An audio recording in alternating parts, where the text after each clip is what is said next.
തമിഴ്നാട്ടിൽ ഒരു suspense ത്രില്ലറിന്റെ climax തന്നെയാണ് നടക്കുന്നത്.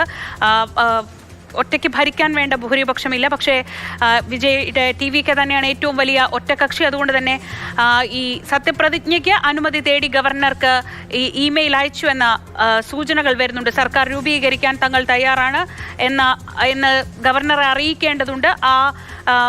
അത് ഔദ്യോഗികമായി ചെയ്തു എന്ന റിപ്പോർട്ടുകളാണ് ഇപ്പോൾ വരുന്നത്. അതിനൊപ്പം ആണ് KCയുടെ പിന്തുണ തേടി അല്ലെങ്കിൽ കോൺഗ്രസിന്റെ പിന്തുണ തേടി വിജയ് എന്ന വാർത്ത കൂടി വരുന്നത്. വിഷ്ണു പ്രസാദ് ഒരിക്കൽ കൂടി വിവരങ്ങളുമായി ചേരുന്നു. വിഷ്ണു, പറഞ്ഞോളൂ.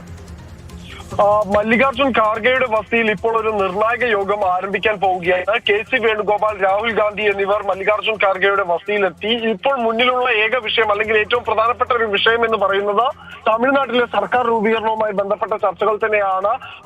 DMK പരാജയപ്പെടുത്തി TVക്ക് ഏറ്റവും വലിയ ഒറ്റകക്ഷിയായെങ്കിലും കേവല ഭൂരിപക്ഷം എത്താത്തതിനാൽ തന്നെ DMKക്ക് ഒപ്പം ഉണ്ടായിരുന്ന ഘടകകക്ഷികളെ കൂടെ നിർത്താനാണ് ഇപ്പോൾ ആലോചിക്കുന്നത്. അതിന്റെ ഭാഗമായി തന്നെയാണ് ഇടതു പാർട്ടികളെയും കോൺഗ്രസിനെയും TVക്ക് അധ്യക്ഷൻ വിജയ് ബന്ധപ്പെട്ടിട്ടുണ്ടായിരുന്നത്. എന്തായാലും ഇപ്പോൾ TVക്ക് നൽകിയ അല്ലെങ്കിൽ വിജയ് അയച്ച കത്ത് KC വേണുഗോപാലിന്റെ കയ്യിൽ എത്തിയിട്ടുണ്ട്. അതായത് തമിഴ്നാട്ടിൽ സർക്കാർ രൂപീകരണത്തിന് കോൺഗ്രസിന്റെ പിന്തുണ തേടിയിരിക്കുകയാണ് വിജയ്. ഈ കത്തിന്മേൽ ഒരു അന്തിമ തീരുമാനം എടുക്കുന്നതിന് വേണ്ടിയാണ് ഇപ്പോൾ മല്ലികാർജുൻ ഖാർഗെയുടെ വസതിയിൽ ഒരു യോഗം ചേരുന്നത്. രാഹുൽ ഗാന്ധിയും KC വേണുഗോപാലും യോഗത്തിൽ പങ്കെടുക്കുന്നുണ്ട്.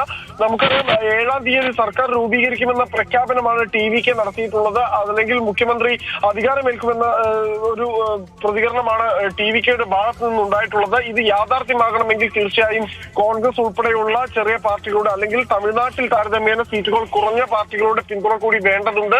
അതുകൊണ്ട് തന്നെ ഇന്നിപ്പോൾ ഈ ഒരു യോഗം നടത്തിയ ശേഷം കോൺഗ്രസ് ഒരു നിലപാട് സ്വീകരിച്ചാൽ മാത്രമേ ഇക്കാര്യത്തിൽ TVക്കും ഒരു അന്തിമ തീരുമാനത്തിലേക്ക് എത്താൻ സാധിക്കുകയുള്ളൂ. എന്തായാലും ഇത് സംബന്ധിച്ചുകൊണ്ട് കോൺഗ്രസിന് നിർണായക യോഗമാണ് ഇപ്പോൾ ഡൽഹിയിൽ നടക്കുന്നത്. ഇന്ന് തന്നെ ഒരുപക്ഷെ TVക്ക് നൽകിയ കത്തിന് മറുപടി കോൺഗ്രസിന്റെ ഭാഗത്തു നിന്നുണ്ടാകും. അത് ഏറെക്കുറെ അനുകൂലമായിരിക്കുമെന്ന് തന്നെ വേണം പ്രതീക്ഷിക്കാൻ. അങ്ങനെയെങ്കിൽ DMK വലിയ രീതിയിൽ കോൺഗ്രസിനോട് അകലാനുള്ള സാധ്യതയും തള്ളിക്കളയാൻ കഴിയില്ല. കാരണം തമിഴ്നാട്ടിൽ TVക്ക് ഏറ്റവും കൂടുതൽ ആക്രമിച്ചത് DMK മാത്രമല്ല, DMKക്ക് നേതൃത്വം നൽകിയിരുന്ന അല്ലെങ്കിൽ DMK സർക്കാരിന് നേതൃത്വം നൽകിയിരുന്ന സ്റ്റാലിനെ കൂടിയാണ്.